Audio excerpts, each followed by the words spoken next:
Episode 8ന്റെ തുടക്കത്തിൽ ഹോസ്പിറ്റലിൽ ഗ്രാൻഡ്പയുടെ കൂടെ കമ്പനിക്കിരിക്കുന്ന ദേച്ചോളിനെയും മിൻചോളിനെയാണ് കാണിക്കുന്നത്. സൺചോൾ എവിടെ എന്ന് ഗ്രാൻഡ്പ അവരോട് ചോദിക്കുമ്പോൾ മിഡ് ടേം എക്സാം ആയതുകൊണ്ട് അവന് ഒരുപാട് പഠിക്കാനുണ്ട്, അപ്പോൾ നല്ല ബിസിയാണ്, അതുകൊണ്ടാണ് വരാത്തത് എന്ന് അവർ മറുപടി പറയുന്നുണ്ട്. അപ്പോൾ നിങ്ങൾക്കൊക്കെ എന്താ എക്സാം ഇല്ലേ, പഠിക്കാനൊന്നുമില്ലേ, പഠിക്കാതെ ഇവിടെ എങ്ങനെ ചുറ്റിപ്പറ്റി നിൽക്കുന്നത് എന്തിനാ എന്ന് ചോദിക്കുമ്പോൾ ഞങ്ങൾ പോവാൻ നിൽക്കാണ് എന്ന് പറഞ്ഞ് അവർ പോകാൻ ഒരുങ്ങുന്നുണ്ട്. തിരക്ക് കാരണം സൺചോളിന് ഒരു പക്ഷേ വരാൻ കഴിഞ്ഞെന്ന് വരില്ല. പകരം ഞങ്ങൾ വരണ്ടിട്ടാ എന്ന് ദേച്ചോൾ പറയുമ്പോൾ നിങ്ങളൊക്കെ സമയത്തിന് ഫുഡൊക്കെ കഴിക്കാറില്ലേ എന്ന് ചോദിക്കുന്നുണ്ട് ഗ്രാൻഡ്പ. ആ ചോദ്യം അവരുടെ മനസ്സിൽ തട്ടുന്നുണ്ട്. അവിടെ നിന്ന് ഇറങ്ങിയതും ദേച്ചോൾ എനിക്കിങ്ങനെ കണ്ടു നിൽക്കാൻ വയ്യ, ഞാൻ പോവാണ്, കത്തി കെട്ടിയാൽ ഉടനടി വിളിക്കാന്ന് പറഞ്ഞിട്ട് ഇതുവരെയായിട്ടും അവരുടെ ഒരു വിവരവും ഉണ്ടായിട്ടില്ല എന്ന് പറയുമ്പോൾ അത് ഏറ്റെടുത്തത് യുഗാമിനാണ്. അവൻ എന്തെങ്കിലും വഴി കാണാതിരിക്കില്ല എന്ന് മറുപടി പറയുന്നുണ്ട് മിൻചോൾ. 10 വർഷമായിട്ടുള്ള നമ്മുടെ ഫ്രണ്ടിനെ നമുക്ക് സംരക്ഷിക്കാൻ കഴിയാതെ ജൂനിയറെ ഏൽപ്പിച്ചത് ആലോചിച്ചിട്ട് നിനക്ക് നാണം തോന്നില്ലേ എന്നൊക്കെ ദേച്ചോൾ ചോദിക്കുമ്പോൾ നീ വല്ലാതെ നിലവിലുള്ള സമയമല്ലേ, ഇങ്ങനെയൊക്കെയാവും സംഭവിക്കുക എന്നറിഞ്ഞിട്ട് നീ തന്നെയല്ലേ ഗാമിനെ ഹെൽപ്പിന് വിളിച്ചത് എന്ന് തിരിച്ചു ചോദിക്കുകയാണ് മിൻചോൾ. നീ വരുന്നില്ലെങ്കിൽ വേണ്ട, ഞാൻ പോവാണ് എന്ന് പറഞ്ഞ് ദേഷ്യത്തോടെ ദേച്ചോൾ പോകാൻ നിൽക്കുമ്പോൾ അവൻ തടയുന്നുണ്ട്. നീ എന്നെ തടയണ്ട, ഡോക്ടർ പറയുന്നത് നീയും കേട്ടതല്ലേ, ഏത് നിമിഷവും ഗ്രാൻഡ്പയുടെ മരണം സംഭവിച്ചേക്കാം, അറ്റ്ലീസ്റ്റ് അവനെക്കുറിച്ചുള്ള ഗ്രാൻഡ്പയുടെ ലാസ്റ്റ് ഇമാജ് ഇതുപോലെ കൊലയാളിയായിട്ട് വരരുത് എന്നെനിക്ക് ആഗ്രഹമുണ്ട് എന്ന് ദേച്ചോൾ പറയുമ്പോൾ സങ്കടം വന്ന മിൻചോൾ അവൻ്റെ വാക്കുകൾക്ക് ശരിവെക്കുന്നുണ്ട്. എങ്കിൽ വേഗം വാ, നമുക്ക് ഗ്രാൻഡ്പയുടെ ഹോസ്പിറ്റൽ ബില്ല് അടക്കാനുള്ള പണം ഉണ്ടാക്കിയിട്ട് വരാം എന്ന് മിൻചോൾ പറയുമ്പോൾ നമ്മുടെ ആ കാറ് വിറ്റ ക്യാഷ് ചേസിയൻഹോയെ കുത്തിപ്പിടിച്ച് വാങ്ങിക്കാം എന്ന് പറഞ്ഞ് അവർ രണ്ടുപേരും വേഗം തന്നെ ഹോസ്പിറ്റലിൽ നിന്ന് പോകുന്നുണ്ട്. അടുത്ത സീനിൽ ലീജുനും ആ ഫൈറ്ററും പുരിഞ്ഞ പോരാട്ടത്തിലുള്ളതാണ് കാണിക്കുന്നത്. ഫൈറ്ററിന്റെ കയ്യിലുള്ള നൈഫ് തട്ടി ലീജുവിന്റെ കാല് മുറിയുന്നുണ്ട്. ഈ അവസരത്തിൽ ആ ഫൈറ്റർ ലീജുവിന്റെ മേൽ കയറിയിരുന്ന ദേഷ്യത്തോടെ ഞാൻ ഗുക്വാൻബുവിന്റെയും ജംഗ്ബിഹാന്റെയും പോലെയാണെന്ന് നീ കരുതിയോ, അവരൊക്കെ വെറും ഭീരുക്കളാണ്, ഡിറ്റക്റ്റീവ് അവരെ ഒന്ന് ചെറുതായി വിരട്ടിയപ്പോഴേക്കും അവരങ്ങ് പേടിച്ച് പിന്മാറി, നമുക്ക് ഇവിടുത്തെ ബാഡ്ജ് കിട്ടുകയാണെങ്കിൽ ജുവനൈൽ സെന്ററിൽ പോയാൽ എന്താ കുഴപ്പം, ക്രിമിനൽ റെക്കോർഡ് ഉണ്ടായാലിപ്പോൾ എന്താ കുഴപ്പം എന്നൊക്കെ ചോദിച്ച് സത്യം പറ, നിന്റെ കൂടെ വേറെ ആരൊക്കെയാ വന്നിട്ടുള്ളത് എന്ന് കത്തി കഴുത്തിൽ വെച്ച് ചോദിക്കുന്നുണ്ടവൻ. ഇതേ സമയം 4th ഫ്ലോറിലെ ആ റൂമിൽ നിന്ന് ജീവനും കൊണ്ട് ഓടുകയാണ് ജീവു. പിന്നാലെ ആ ട്രെയിനറുമുണ്ട്. അപ്പോഴാണ് എതിരെ വേറൊരു ട്രെയിനറും വരുന്നത് ജീവു കാണുന്നത്. ചെകുത്താനും കടലിനും ഇടക്ക് അകപ്പെട്ട അവസ്ഥയിലാണ് ജീവു ഇപ്പോൾ ഉള്ളത്. അവിടെ കണ്ട ഒരു ഡോറൊക്കെ തുറക്കാൻ ശ്രമിക്കുന്നുണ്ടെങ്കിലും പാസ്വേഡ് ലോക്ക് ഉള്ളത് കാരണം കഴിയുന്നില്ല.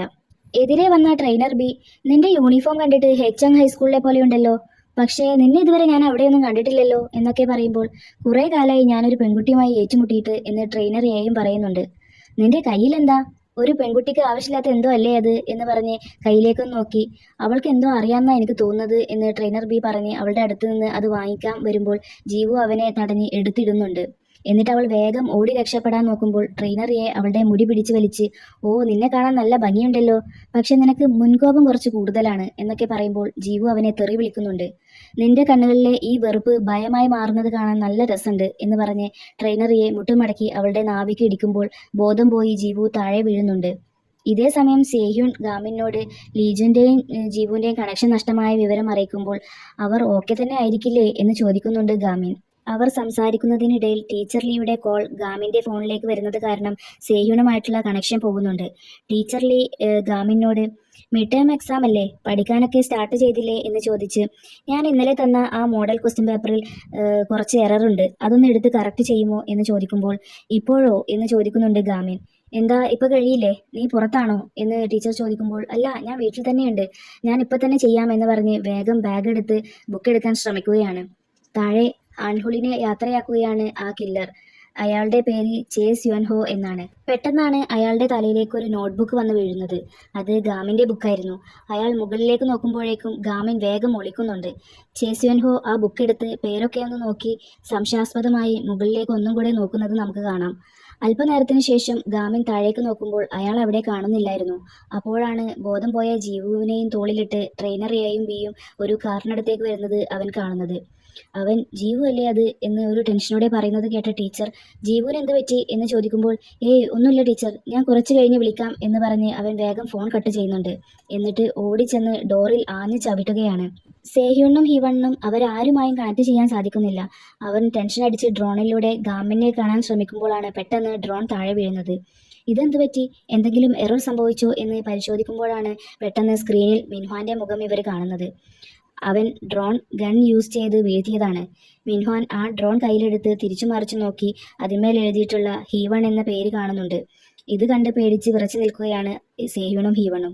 നമ്മളെ അവർ കണ്ടുപിടിച്ചല്ലേ എന്ന് ഹീവൺ ചോദിക്കുമ്പോൾ നമ്മളിനി എന്ത് ചെയ്യും, അവരാണെങ്കിൽ അകത്തും പെട്ടില്ലേ എന്നൊക്കെ ടെൻഷനായി സേഹ്യൂൺ ചോദിക്കുന്നുണ്ട്. അവരുമായി ഒരു കോണ്ടാക്റ്റും ചെയ്യാൻ കഴിയുന്നില്ലല്ലോ, അവർക്ക് എന്തെങ്കിലും പറ്റിയാലോ, നമുക്കൊരു കാര്യം ചെയ്യാം, അവരെ രക്ഷിക്കാനായി നമുക്കും അവിടേക്ക് പോകാം, വേഗം സാധനങ്ങളൊക്കെ പാക്ക് ചെയ്യ് എന്നൊക്കെ ഹീവണിനോട് പറഞ്ഞ് വെപ്രാളത്തിൽ അവർ രണ്ടുപേരും കൂടെ ബാഗൊക്കെ പാക്ക് ചെയ്യുകയാണ്. ട്രെയിനറിയെ ജീവനെ കാറിൽ കിടത്തി ആ കത്തിയും കാറിലെടുത്ത് വെച്ച് ട്രെയിനർ ബിയോട് നീ പോയി ബാക്കപ്പ് ഫൈറ്റേഴ്സിനൊക്കെ പറഞ്ഞേക്കാൻ നോക്ക്, ഞാൻ ഇവളെ ഡീൽ ചെയ്തോളാം എന്ന് പറയുകയാണ്. ട്രെയിനറിയെ കാർ സ്റ്റാർട്ട് ചെയ്ത് പോകാൻ നിൽക്കുമ്പോൾ പെട്ടെന്ന് പിന്നിൽ ആരോ വന്ന് നിൽക്കുന്നത് മിററിലൂടെ കാണുന്നുണ്ട്. ഇറിറ്റേറ്റഡ് ആയ പോലെ ഇവനെന്താ ഇപ്പോൾ ഇവിടെ എന്നൊരു ചോദ്യം ചോദിക്കുന്നുണ്ട് അവൻ. ഫ്ലാഷ് ബാക്കിലൂടെ കാണിക്കുന്നത് കയ്യിൽ വിലങ്ങ് വെച്ച സൺജോളിനെയും കൊണ്ട് കാറിലിരിക്കുന്ന ഡിറ്റക്റ്റീവിനെയാണ്. സത്യം പറ, നീ എന്തിനാണ് അയാളെ കൊന്നത് എന്ന് ഡിറ്റക്റ്റീവ് ചോദിക്കുമ്പോൾ ഞങ്ങൾ തമ്മിലുണ്ടായ അടിപിടിയിൽ അപ്പോഴത്തെ ദേഷ്യത്തിൽ ചെയ്തതാണ് എന്ന് മറുപടി പറയുകയാണ് അവൻ. അപ്പോൾ ശരിക്കും നീയാണ് അവനെ കൊന്നതല്ലേ, എന്നിട്ട് എന്ത് ചെയ്തു എന്ന് ഡിറ്റക്റ്റീവ് വീണ്ടും ചോദിക്കുമ്പോൾ ഹാൻഹുളുമായി മീറ്റ് ചെയ്ത കാര്യം ആലോചിക്കുകയാണ് സഞ്ജോൾ. ആ റൂമിൽ ഹാൻഹുളിനൊപ്പം മിൻഹ്വാനും കൊലയാളി ചേസ്യോങ്ഹോയും ട്രെയിനർ എയും ഉണ്ടായിരുന്നു. ഹാൻഹുൾ സഞ്ജോളിനോട് നീ ഒന്നുകൊണ്ടും പേടിക്കേണ്ട ആവശ്യമില്ല, ഞാനാണ് കുറ്റവാളി എന്ന് മാത്രം പറഞ്ഞാൽ മതി, ബാക്കി കാര്യങ്ങളൊക്കെ ഞങ്ങൾ ഡീൽ ചെയ്തോളാം, ഇതിനു വേണ്ടി ഒരു വക്കീലിനെയും ഞാൻ ഏർപ്പാടാക്കാം, നീ 3 വർഷം ജയിലിൽ കിടന്നാൽ പിന്നെ നിനക്ക് വൈബി ഫാമിലിയിൽ ജോയിൻ ചെയ്യാം, ഇപ്പോൾ എല്ലാവരും ഹാപ്പി ആയില്ലേ എന്ന് ചോദിച്ച് ഒരു വിസിറ്റിംഗ് കാർഡ് എടുത്ത് സഞ്ജോളിന് നേരെ വെച്ച് കൊടുക്കുന്നുണ്ട്. അതിൽ ഡെപ്യൂട്ടി കിം സഞ്ജോൾ എന്നാണ് എഴുതിയിട്ടുണ്ടായിരുന്നത്. ഇതെടുത്തോ, പകരം നിന്റെ ഉള്ളിലെ പോക്കറ്റിലുള്ള അതിങ്ങെടുക്ക് എന്ന് പറയുകയാണ് ഗാമിൻ. മനസ്സോടെയാണെങ്കിലും സഞ്ജോൾ അതെടുത്ത് കൊടുക്കുന്നുണ്ട്. ഹാൻഹുൾ അത് വാങ്ങി മറിച്ചു നോക്കുമ്പോൾ ഇംഗ്ലീഷ് വൊക്കാബുലറി കണ്ടിട്ട് പുച്ഛത്തോടെ ചിരിക്കുന്നുണ്ട്. ഒപ്പം മറ്റുള്ളവരും കളിയാക്കി ചിരിക്കുന്നുണ്ട്. എന്നിട്ട് ഹാൻഹുൾ ആ നോട്ട് എടുത്ത് വേസ്റ്റ് ബാസ്ക്കറ്റിലേക്ക് ഇട്ടിട്ട് നിന്നെ ഞങ്ങൾ ഫോഴ്സ് ചെയ്യുന്നൊന്നുമില്ല, എല്ലാം നിന്റെ തീരുമാനം പോലെയാണ് എന്ന് ഒരു ഭീഷണി സ്വരത്തിൽ പറയുകയാണ്. ഇതെല്ലാം ഓർത്ത സഞ്ജോൾ അതെ, ഞാൻ അവനെ കൊന്നു എന്ന് പറയുമ്പോൾ അപ്പോൾ ആ തല്ലിന്റെ ദേഷ്യത്തിൽ നീ അവനെ 3 തവണ കുത്തിയല്ലേ എന്ന് ഡിറ്റക്റ്റീവ് ചോദിക്കുമ്പോൾ അതെ എന്നവൻ മറുപടി പറയുന്നുണ്ട്. എന്നിട്ട് ആ കത്തി എവിടെ എന്ന് ചോദിക്കുമ്പോൾ അത് ഞാൻ വലിച്ചെറിഞ്ഞു എന്നവൻ മറുപടി പറയുന്നുണ്ട്. സഞ്ജോളല്ല കൊന്നത് എന്ന കാര്യം ഡിറ്റക്റ്റീവിനും അറിയാം. പക്ഷേ അത് അവന്റെ വായിൽ നിന്ന് തന്നെ വീണ് കിട്ടാനായി തിരിച്ചും മറിച്ചും ചോദ്യങ്ങൾ ചോദിക്കുകയാണ് ഡിറ്റക്റ്റീവ്. എന്നിട്ട് ആ കത്തി എവിടേക്കാ വലിച്ചെറിഞ്ഞത് എന്ന് ചോദിക്കുമ്പോൾ ബാക്കിയുള്ളതൊക്കെ എൻ്റെ വക്കീൽ പറയും എന്ന് മറുപടി പറയുന്നുണ്ട് സഞ്ജോൾ. ചുരുക്കി പറഞ്ഞാൽ നീ ഇപ്പോൾ പറഞ്ഞു വരുന്നത് അയാളുമായി ഫൈറ്റ് ഉണ്ടായപ്പോൾ അതിൻ്റെ ഇടയിൽ 3 തവണ അയാളെ നീ കുത്തി, ബാക്കി കത്തിയെക്കുറിച്ചൊക്കെ വക്കീൽ സംസാരിക്കും എന്നല്ലേ എന്നൊക്കെ ചോദിക്കുമ്പോൾ അതെ, കൂടുതലൊന്നും എനിക്ക് പറയാനില്ല, സോറി എന്ന് പറയുന്നത് കേട്ട് നീ എന്നോട് സോറി ഒന്നും പറയണ്ട, നിനക്ക് നിന്റെ ജീവിതത്തെ എത്ര ഈസി ആയിട്ട് വേണ്ടെന്ന് വെക്കാൻ കഴിയോ എന്ന് ചോദിക്കുകയാണ് ഡിറ്റക്റ്റീവ്. സഞ്ജോൾ സോറി എന്നല്ലാതെ വേറൊന്നും അതിന് മറുപടി പറയുന്നില്ല. ഡിറ്റക്റ്റീവ് അവനെ ഒന്ന് നോക്കി എന്തായാലും ആ ബോഡിയിൽ 1 തവണ കുത്തേറ്റ മുറിപ്പാട് മാത്രമേ ഉണ്ടായിരുന്നുള്ളൂ എന്ന് പറയുമ്പോൾ അവൻ വെപ്രാളപ്പെട്ട് അത് ടെൻഷനിൽ എനിക്ക് മിസ്റ്റേക്ക് പറ്റിയതാണ്, 1 തവണ മാത്രമേ ഞാൻ കുത്തിയിട്ടുള്ളൂ എന്ന് പറയുകയാണ് സഞ്ജോൾ. ഓക്കെ, നീ ടെൻഷൻ ആവാതെ, ഇനി ഞാൻ പറയുന്നത് ശ്രദ്ധിച്ചു കേട്ട് ചിന്തിച്ച് ഉത്തരം പറ, നീയാണോ ശരിക്കും അയാളെ കൊന്നത് എന്ന് ഡിറ്റക്റ്റീവ് ചോദിക്കുമ്പോൾ അവൻ ഗ്രാൻഡ്പയുടെ വാക്കുകളും ഗാമിൻ പഠിക്കാൻ പറയുന്നതുമൊക്കെ ഓർക്കുന്നുണ്ട്. ജീവുനെയും കൊണ്ട് പോകാൻ നിൽക്കുന്ന ട്രെയിനർ എയുടെ കാറിന് പിന്നിൽ വന്നു നിന്നിട്ടുള്ളത് സഞ്ജോളാണ്. കാറിലുള്ള ആ പെൺകുട്ടിയെ വിട്ടയക്കൂ എന്ന് സഞ്ജുൽ പറയുമ്പോൾ ഓ, അതൊരു ആജ്ഞാപനമാണോ, അതും എന്നോട് എന്ന് ചോദിക്കുകയാണ് ട്രെയിനറിയെ. സഞ്ജുൽ അവനെ അടിക്കാൻ ശ്രമിക്കുമ്പോൾ അയാൾ വളരെ വിദഗ്ധമായി ഒഴിഞ്ഞു മാറി തിരിച്ച് അറ്റാക്ക് ചെയ്യുന്നുണ്ട്.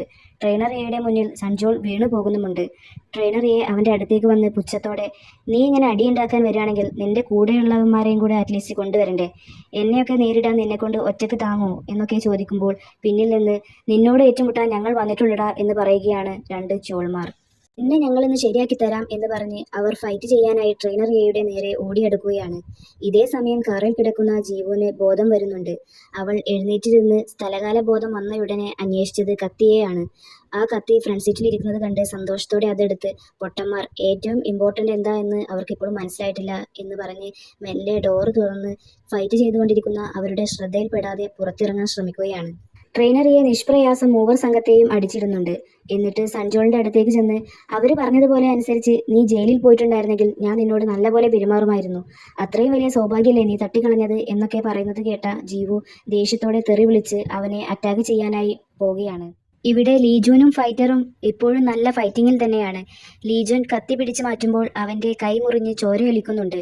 അതൊന്നും വകവെക്കാതെ ഗാമിൻ പഠിപ്പിച്ച ടെക്നിക്ക് യൂസ് ചെയ്യുമ്പോൾ ഇത്തവണ അത് സക്സസ് ആവുന്നുണ്ട്. ജീവു ട്രെയിനർ എയനോട് ഏറ്റുമുട്ടാൻ വരുന്നത് തന്നെ മണ്ടത്തരമായിട്ടാണ് എനിക്ക് തോന്നിയത്. പറഞ്ഞതുപോലെ തന്നെ അയാളുടെ ഒറ്റ അടിക്ക് തന്നെ അവൾ നിലത്ത് വീഴുന്നുണ്ട്. സഞ്ജോൾ വീണ്ടും എഴുന്നേറ്റ് വന്ന് ഫൈറ്റ് ചെയ്യാൻ ട്രൈ ചെയ്യുന്നുണ്ടെങ്കിലും തോറ്റുപോവുകയാണ്. നിങ്ങളെപ്പോലുള്ള ചെറു പിള്ളേരോടൊക്കെ ഏറ്റുമുട്ടി സമയം കളയാൻ എനിക്കില്ല. നിങ്ങൾക്കൊക്കെ എന്താ പറഞ്ഞതുപോലെ അനുസരിച്ചാൽ എന്നൊക്കെ ദേഷ്യത്തിൽ ചോദിക്കുമ്പോഴാണ് ജീവു ആ കാഴ്ച കാണുന്നത്. ജീവുയും സഞ്ജുവും സന്തോഷത്തോടെ നോക്കുന്നത് കണ്ട ട്രെയിനർ തിരിഞ്ഞു നോക്കുമ്പോഴാണ് ഗാമിൻ അവന്റെ നുൻചാക്കു ആയുധവുമായി സ്റ്റെപ്പ് ഇറങ്ങി വരുന്നത് കാണുന്നത്. മുകളിലെ ഡോർ ചവിട്ടി തുറന്നാണ് അവൻ താഴെ വന്നിട്ടുള്ളത്. ഗാമിന്റെ കണ്ണുകളിലെ തീനാളം നമുക്ക് കാണാൻ സാധിക്കും. ട്രെയിനറിയെ അവനെ ഒന്ന് നോക്കിയിട്ട്, ഇവനേതാ? ആ, നീയല്ലേ ആ 4 കണ്ണുള്ള ലൂസർ, അഗ്ലി സൈക്കോ എന്ന് ചോദിക്കുമ്പോൾ ഗാമിൻ ശ്രദ്ധിക്കുന്നത് ട്രെയിനറിയുടെ കയ്യിലുള്ള കത്തിയിലേക്കാണ്. അല്ല, ഇതൊക്കെ പിടിച്ചു വരാൻ നീ ആരാ, ബ്രൂസ്ലിയോ? നീ ഏത് കാലത്തായി ജീവിക്കുന്നത് എന്ന് ട്രെയിനറെ പരിഹാസത്തോടെ ചോദിക്കുമ്പോൾ ദേഷ്യം വന്ന ഗാമിൻ എന്റെ മുന്നിൽ വെച്ച് ബ്രൂസ്ലിയെ ഇൻസൾട്ട് ചെയ്യരുത് എന്ന് പറഞ്ഞ് അവന്റെ അടുത്തേക്ക് ഫൈറ്റിനായി ഓടുകയാണ്. ഗാമിൻ ഒരു ഹാർഡ് കോർ ബ്രൂസ്ലി ഫാനാണ്. ഗാമിന്റെ ഫസ്റ്റ് അറ്റാക്കിൽ തന്നെ അയാളുടെ ബാലൻസ് തെറ്റിയപ്പോൾ അവനിൽ നല്ല ഇംപ്രസ് ആവുന്നുണ്ട്. ഗാമിൻ വേഗം ചെന്ന് ട്രെയിനറിയുടെ കയ്യിൽ നിന്നും തെറിച്ചു വീണ കത്തിയെടുത്ത് നോക്കുകയാണ്. ഗാമിൻ മാറി നിൽക്ക് എന്ന് സഞ്ജോൾ വിളിച്ചു പറയുന്നത് കേട്ട് നോക്കുമ്പോഴേക്കും ട്രെയിനറിയെ അവനെ അറ്റാക്ക് ചെയ്യുന്നുണ്ട്. അടിയുടെ ശക്തിയിൽ ഗാമിൻ തെറിച്ചു വീഴുന്നുമുണ്ട്. ശരിക്കുള്ള ഫൈറ്റിൽ ആരും നുൻചാക്കു ഒന്നും യൂസ് ചെയ്യാറില്ല എന്നൊക്കെ പറഞ്ഞ് പരിഹസിച്ചുകൊണ്ട് നുൻചാക്കു ടൂൾ എടുത്ത് കയ്യിൽ പിടിച്ച്, ഇതെന്താ കളിപ്പാട്ടം വല്ലതും ആണോ എന്ന് ചോദിക്കുമ്പോൾ ഗാമിൻ എഴുന്നേറ്റ് നിന്ന്, ഇതാണ് 5000 വൺ വില വരുന്ന അലുമിനിയം നുൻചാക്കു എന്ന് മറുപടി പറയുകയാണ്. ട്രെയിനറിയെ അത് വലിച്ചെറിഞ്ഞ്, അപ്പോ സ്കൗട്ടറിനെ നീ തോൽപ്പിച്ചെന്ന് കേട്ടത് ശരി തന്നെയാണല്ലേ എന്ന് ചോദിക്കുമ്പോൾ, ധൈര്യമായിട്ടിരിക്ക്, അടുത്തത് നിന്റെ ഊഴമാണ് എന്ന് പറയുകയാണ് ഗാമിൻ. ഓക്കെ, അതിനെന്താ എന്നൊക്കെ പറഞ്ഞ് ഷർട്ട് അൺബട്ടൺ ചെയ്ത് വളരെ ഉത്സാഹത്തിൽ ഫൈറ്റിനായി തയ്യാറെടുക്കുകയാണവൻ. രണ്ടുപേരും കട്ടക്ക് നിന്ന് തന്നെയാണ് പോരാടുന്നത്. ഒന്നിനൊന്ന് മെച്ചം എന്നേ പറയാനാവൂ. പക്ഷേ പോരാട്ടത്തിനിടയിൽ ട്രെയിനറിയുടെ ഒരു ഇടിയിൽ ഗാമിൻ തെറിച്ചു വീഴുന്നുണ്ട്. ഇത് കണ്ട് ജീവുവും സഞ്ജോളും നല്ല ടെൻഷനാവുന്നുമുണ്ട്. ട്രെയിനറിയെ അവനെ കളിയാക്കിക്കൊണ്ട്, ഹേയ് ബ്രൂസ്ലി, എന്താ നീ പേടിച്ചു പോയോ? ഇപ്പോ അടിച്ചിടുമെന്നൊക്കെ പറഞ്ഞ് വലിയ രക്ഷകനായിട്ട് വന്നതല്ലേ, പക്ഷേ നിന്റെ പ്ലാൻ പോലെയൊന്നും നടന്നില്ലല്ലേ എന്നൊക്കെ ചോദിച്ച് സഞ്ജോളിന്റെ നേരെ വന്ന്, നീ എവിഡൻസ് എടുക്കാൻ വേണ്ടി ഇവരെയൊക്കെ കൂട്ടുപിടിച്ച് വന്നിട്ട് ഇപ്പം എന്തായി? പറഞ്ഞതനുസരിച്ച് ജയിലിൽ പോവുമായിരുന്നെങ്കിൽ വല്ല പ്രോബ്ലം ഉണ്ടാവുമായിരുന്നോ എന്ന് ചോദിക്കുകയാണ്. ഗ്രാൻഡ് പേയുടെ സഞ്ജോളെ എന്നുള്ള വിളിയുടെ ശബ്ദമാണ് ഗാമിന്റെ ചെവിയിൽ മുഴങ്ങുന്നത്. അവൻ എഴുന്നേറ്റ് നിന്ന്, നീ വലിയ ഫൈറ്റർ ആണെന്ന് കേട്ടിട്ടാണ് ഞാൻ എൻ്റെ നുൻചാക്കു ആയുധമായിട്ട് വന്നത്. പക്ഷേ നീ ഫൈറ്റിങ്ങിൽ വളരെ വീക്കാണല്ലേ. നീ നിന്റെ ഈ സ്ട്രെങ്ത് വെച്ച് ഒരാളുടെ ജീവിതം തന്നെ നശിപ്പിക്കാൻ നോക്കിയല്ലേ എന്നൊക്കെ ഗാമിൻ പറയുന്നത് കേട്ട് ദേഷ്യം വന്ന ട്രെയിനറിയെ തിരിഞ്ഞു നടന്ന് അവനെ വീണ്ടും അടിക്കാനായി വരുമ്പോൾ ഗാമിൻ തടയുന്നുണ്ട്. ബാക്ക്ഗ്രൗണ്ടിലായി നമുക്ക് കേൾക്കാൻ കഴിയുന്നത് ഫജിൻ എന്ന പഞ്ചി മെത്തേഡ് 3 തരത്തിലാണ് വരുന്നത് എന്നതിനെക്കുറിച്ച് അങ്കിൾ ഗാമിനെ എക്സ്പ്ലെയിൻ ചെയ്തു കൊടുക്കുന്നതാണ്. ഒന്ന്, 10 ഇഞ്ച് ഡിസ്റ്റൻസിൽ നിന്നുകൊണ്ടുള്ള ചൊഗ്യോക്ക് അറ്റാക്ക്. അടുത്തത് ചൊഗ്യോങ് എന്ന മെത്തേഡാണ്. ആ മെത്തേഡിനെ 1 ഇഞ്ച് പഞ്ച് എന്നാണ് സാധാരണ പറയാറുള്ളത്. ഇനിയുള്ളത് 1 ഇഞ്ച് ഡിസ്റ്റൻസിനേക്കാളും കുറവായിട്ടുള്ള പഞ്ചാണ് എന്നൊക്കെ അങ്കിൾ പറഞ്ഞു കൊടുക്കുന്നത് നമുക്ക് കേൾക്കാം. അങ്കിളിന്റെ forbidden technique number 4, the ultimate ഫജിൻ, അതായത് 0 ഇഞ്ച് പഞ്ചാണ് ഗാമിൻ ഇവിടെ യൂസ് ചെയ്തിട്ടുള്ളത്. ഇടിയുടെ ആഘാതത്തിൽ ട്രെയിനറിയെ തെറിച്ചു വീഴുന്നുണ്ടെന്ന് മാത്രമല്ല ചോര തുപ്പുന്നുമുണ്ട്. ജീവു വണ്ടറടിച്ചു നിന്ന് പോയ നിമിഷമായിരുന്നു അത്. ഗാമിൻ വേഗം വീണ് കിടക്കുന്ന സഞ്ജോളിന്റെ അടുത്തേക്ക് ഓടിച്ചെന്ന് അവനെ എഴുന്നേൽപ്പിച്ചിരുത്തി, ഹ്യുങ്, നിങ്ങൾ ഓക്കെ അല്ലേ എന്ന് ചോദിക്കുമ്പോൾ അവൻ തംസപ്പ് കാണിച്ച് ചിരിക്കുന്നുണ്ട്. ഹ്യുങ്, നമുക്ക് സ്കൂൾ ലൈഫിലേക്ക് തിരിച്ചു പോകാം, പഠിക്കാൻ സ്റ്റാർട്ട് ചെയ്യാം. നിങ്ങൾക്ക് പഠിക്കാൻ ആഗ്രഹമുണ്ടെന്ന് എനിക്കറിയാം എന്നൊക്കെ ഗാമിൻ പറയുമ്പോൾ, എന്നെക്കൊണ്ട് അതിന് കഴിയോ? ഒരു നോർമൽ സ്റ്റുഡൻ്റായി ജീവിക്കാൻ ഇനി എനിക്ക് സാധിക്കുമോ എന്ന് തിരിച്ചു ചോദിക്കുകയാണ് സഞ്ജോൾ. ഈ നേരത്തെ ട്രെയിനറിയെ കഴിയുന്നത് പോലെ കത്തിയെടുക്കാൻ ശ്രമിക്കുന്നത് കണ്ട ജീവൻ ഓടിച്ചെന്ന് അവൻ്റെ നെഞ്ചിനിട്ട് ചവിട്ടുന്നുണ്ട്. നിന്നെ എനിക്കിപ്പോൾ കൊല്ലണമെന്നുണ്ട്, പക്ഷേ ഞാനത് ചെയ്യില്ല. ബാക്കിയുള്ള വേദനയും അനുഭവിച്ച് നീ ജീവിക്കണം എന്നൊക്കെ പറഞ്ഞ് അവൾ ആ കത്തിയെടുത്ത് സഞ്ജുളിനെ നോക്കി, എടാ മൂക്കുത്തിയവനെ, പഠിക്കുന്ന കാര്യമാണ് അവനാ പറയുന്നത്, അല്ലാതെ വല്ല ഭൂലോക കാര്യമൊന്നല്ല. നിന്നിൽ ആർക്കും വലിയ ഇൻട്രസ്റ്റ് ഒന്നും ഉണ്ടായിട്ടല്ല. നിനക്ക് വേണമെങ്കിൽ പഠിക്കാൻ നോക്ക്. തെറ്റുകൾ വല്ലതും ചെയ്യുമ്പോഴാണ് ഒഴിഞ്ഞു മാറേണ്ടത്, അല്ലാതെ പഠിക്കാനല്ല, മനസ്സിലായോ എന്നൊക്കെ പറയുന്നത് കേട്ട് സഞ്ജോൾ ചിരിക്കുന്നുണ്ട്. കൂടെ ഗാമിനും. അപ്പോഴാണ് അവിടേക്ക് കസേരയൊക്കെ കവചമാക്കിക്കൊണ്ട് അലറി വിളിച്ച് സേഹ്യൂണും ഹീവണും അവരെയൊക്കെ രക്ഷിക്കാനായി ഓടി വരുന്നത്. അവരുടെ ആ കോലം കണ്ട് സഞ്ജോളിനെ ചിരി അടക്കാനാവുന്നില്ല. ഗാമിനും ജീവുവും അവരെ കണ്ട് ചിരിക്കുന്നുണ്ട്. പെട്ടെന്ന് ഗാമിൻ എന്തോ ഓർത്തിട്ടെന്ന പോലെ അവിടെ നിന്നും ഓടിപ്പോവുകയാണ്. കില്ലർ സ്യോൻഹോ കാർ ഓടിച്ചു വരുമ്പോഴാണ് പെട്ടെന്ന് ഒരു കാർ കുറുകെ വന്ന് നിർത്തുന്നത്. ദേഷ്യം വന്ന അയാൾ, ഏത് മറ്റവനാണിത് ചെയ്തത് എന്ന് പറഞ്ഞ് ഇറങ്ങി വന്ന് നോക്കുമ്പോൾ അത് ഡിറ്റക്റ്റീവ് ആയിരുന്നു.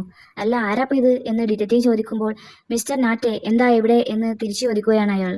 നിന്നോട് ഞാൻ പലതവണ പറഞ്ഞിട്ടുണ്ട് എൻ്റെ പേരല്ല വിളിക്കേണ്ടത് എന്ന്. ഡിറ്റക്റ്റീവ്, ഞാൻ അങ്ങനെയാണ് വിളിക്കേണ്ടത് എന്ന് പറഞ്ഞ് ഡിറ്റക്റ്റീവ് കാറിൽ നിന്ന് ഇറങ്ങുമ്പോൾ, ഓ, ഞാനങ്ങ് പേടിച്ചു പോയി എന്ന് പറഞ്ഞ് പോക്കറ്റിലുണ്ടായിരുന്ന കത്തിയെടുത്ത്, നീ ഒറ്റക്കാണോ, നിനക്കിപ്പോൾ എന്താ വേണ്ടത് എന്ന് ചോദിച്ച് അടുത്തേക്ക് വരികയാണ്. നിന്റെ കുറ്റസമ്മതം, അല്ലാതെന്താ എനിക്ക് വേണ്ടത്? ആൻജോൺ പോർട്ട് മർഡർ കേസിലെ കുറ്റവാളിയുടെ തുറന്നു പറച്ചിൽ എന്നൊക്കെ ഡിറ്റക്റ്റീവ് പറയുമ്പോൾ, നീ എന്ത് പൊട്ടത്തരാ പറയുന്നത്? ആ മർഡർ കേസിലെ കൊലയാളി കിം സൺചോൾ ആണെന്ന് അറിയില്ലേ? അവനിതുവരെ കീഴടങ്ങിയില്ലേ? വെറുതെ ഇന്നസെന്റ് ആയവരെ ബ്ലെയിം ചെയ്യാതെ എന്നൊക്കെ പറയുമ്പോൾ ദേഷ്യം വന്ന ഡിറ്റക്റ്റീവ് ഒരെണ്ണം പൊട്ടിക്കുന്നുണ്ട്. നിന്നോട് മര്യാദക്ക് പെരുമാറാൻ നിന്നാൽ നിനക്കത് പറ്റില്ലല്ലേ? അപ്പോൾ കളിയാക്കാൻ നിൽക്കാണോ എന്ന് ഡിറ്റക്റ്റീവ് ചോദിക്കുമ്പോൾ ദേഷ്യം വന്ന അയാൾ കത്തിയെടുത്ത് കുത്താനായി തിരിഞ്ഞതും പിന്നിൽ നിന്ന് ഗാമിൻ അറ്റാക്ക് ചെയ്യുന്നതും ഒപ്പമായിരുന്നു. ഗാമിനെ അവിടെ കണ്ടപ്പോൾ ഡിറ്റക്റ്റീവ് ഇവനെന്താ ഇവിടെ എന്ന മട്ടിൽ അത്ഭുതത്തോടെ നോക്കുമ്പോൾ, ആ ഞാൻ എൻ്റെ ബുക്ക് എടുക്കാൻ വന്നതാണ് എന്ന് പറയുകയാണ് ഗാമിൻ. ഇത് കേട്ട് ഡിറ്റക്റ്റീവ് ചിരിക്കുന്നുണ്ട്.